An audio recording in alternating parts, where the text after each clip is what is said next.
A'udzu billahi minasy syaithanir rajim.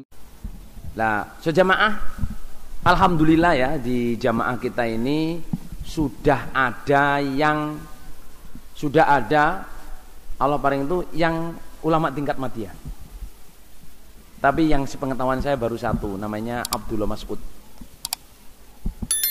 Tahu Abdullah Mas'ud? Mas Abdullah Mas'ud itu ponakannya Pak Edi Suparto, anak pendek-pendek itu.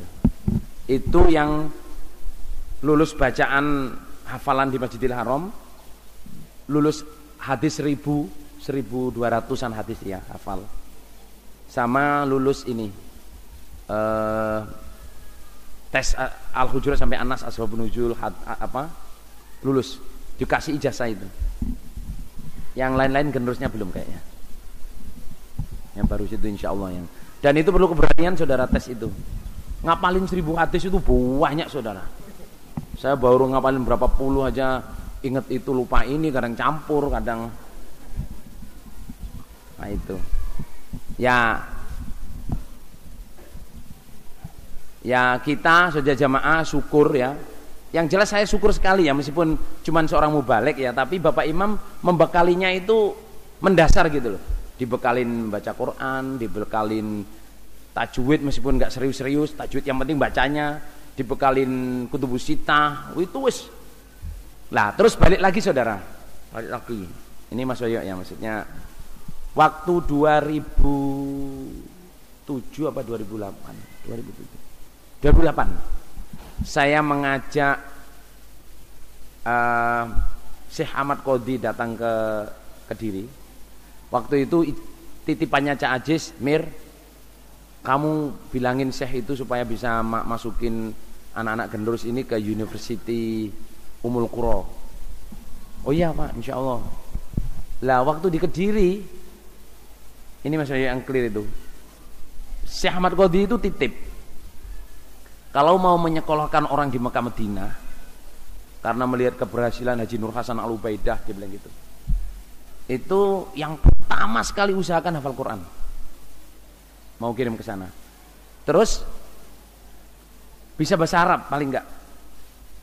Terus khatam Quran tafsir dan kutubisitah tafsir dari Syekh di sini. Karena tafsiran itu macam-macam. Tafsiran itu macam-macam.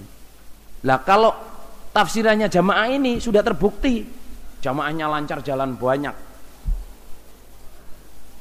Yang berikutnya harus paham jamaah. Lu kok ngomong paham jamaah? Harus paham jamaah, mengerti keamiran, mengerti keimaman dan loyal kepada imamnya. Soalnya di sana nanti akan banyak jamaah. Orang bisa hilang itu. Yang terakhir dia pesan itu supaya belajar ke Mekah itu niat untuk umat, bukan untuk supaya kelihatan pintar dewi. Soalnya Syekh Haji Nur Hasan itu dia bilang, bapak saya juga muridnya Umar Hamdan. Syekh Haji Nur Hasan itu bukan satu-satunya orang yang waktu itu keluar dari Mekah dengan ilmu segitu banyak, bukan satu-satunya. Tapi mana yang lain tenggelam? Haji Nur Hasan muncul dengan ribuan masjid, ribuan mubaligh. Ini satu keistimewaan Pol saudara jamaah. Satu keistimewaan Pol. Makanya kalau ada orang sampai ngolok-ngolok Haji Nur Hasan itu belum tahu saudara. Kamu belum tahu Haji Nur Hasan saudara. Kalau hafal hadis kan sampean heran kan, hafal hadis 1000, hafal hadis 1000, 2000. Haji Nur Hasan itu Allah paring ya ibu saya menyaksikan, hafal hadis Bukhari itu sahadasananya. Beliau Bapak Haji Nur Hasan itu ya bisa menyebut hadasana Qutaibah.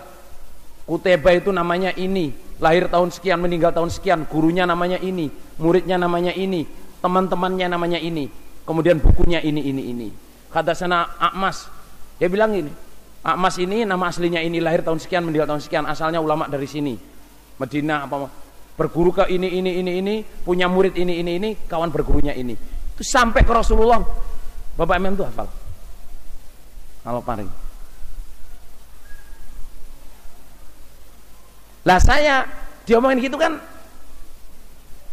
Masa ya begitu, ada orang begitu. Ternyata di Mekah, kalau sampean pergi ke Mekah atau Madinah, kalau habis maghrib nanti ada syekh yang buta gini. Itu biasanya sambil kakinya silo, kursinya kan gede itu.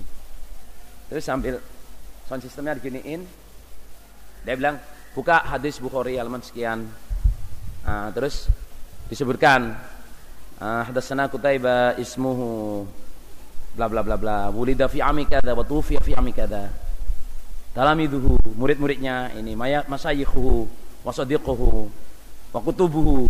Jadi gurunya, muridnya, temannya, kitabnya disebutkan semua sampai ke Nabi. Oh, berarti ceritanya orang lama itu tentang Haji Nur Hasan itu ya kayak begitu tingkatnya. Nah itu.